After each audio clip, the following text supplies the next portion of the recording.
Hi everyone, I'm Marisa. Let me start with two numbers. 4,500.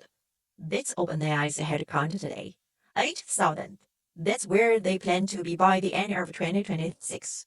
Reuters reported this last week, going from the 4,500 to 8,000. Means adding over 3,500 people in a single year. Roughly the size of a mid-sized tech company folded into OpenAI's existing structure. Your first reaction might be, okay, another tech giant scaling up. But I want to look at this from a different angle. Let's step back and ask a more basic question. What kind of company is OpenAI in 2026? When ChatGPT launched at the end of the 2022, the answer was straightforward. An AI research lab, backed by a Microsoft, building large language models, one product, the chat window. That answer is no longer accurate. OpenAI today is simultaneously building large language models GPT libraries, image generation DALL-E, video generation Sora, coding tools Codex, its own browser Atlas, a desktop super apps combining ChatGPT, Codex, and others. Advertising business partner with two hardware working with former app designer Jordan Eve. Enterprise security tools acquired Frontful. This is not a model company dabbling in products.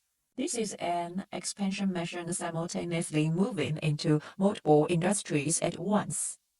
Now, here is what I find interesting when I put this alongside something else happening the same week.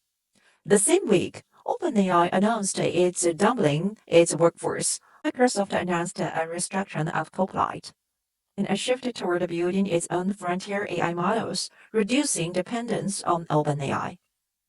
Microsoft is OpenAI's largest institutional investor, holding approximately 27% of the company. And yet, Microsoft is quietly doing something important, building distance, creating its own model capability, so isn't entirely tied to OpenAI's roadmap. Two things happening simultaneously: OpenAI expanding, Microsoft pulling back. That's not a coincidence. That's two companies both realizing at the same moment that their relationship is shifting from the partnership toward something more complicated. Now add Google to the picture. Google recently did something very quiet but very significant.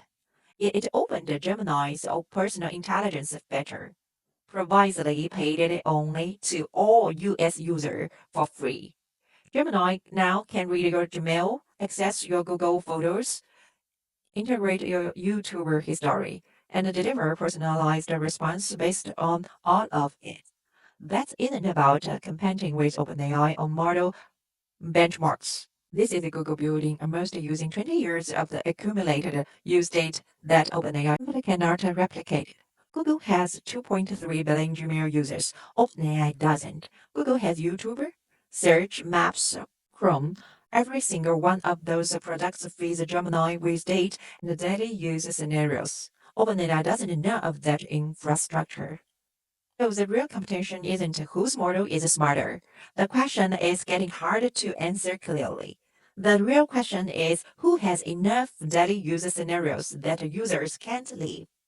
Back to those 3,500 new hires. They are not going into research. Research team doesn't need this scare of the expansion. There are product managers, sales people, and tech specialists, legal and compliance teams, government relations staff. This is kind of expansion that happens when a company transition from research institution to commercial empire.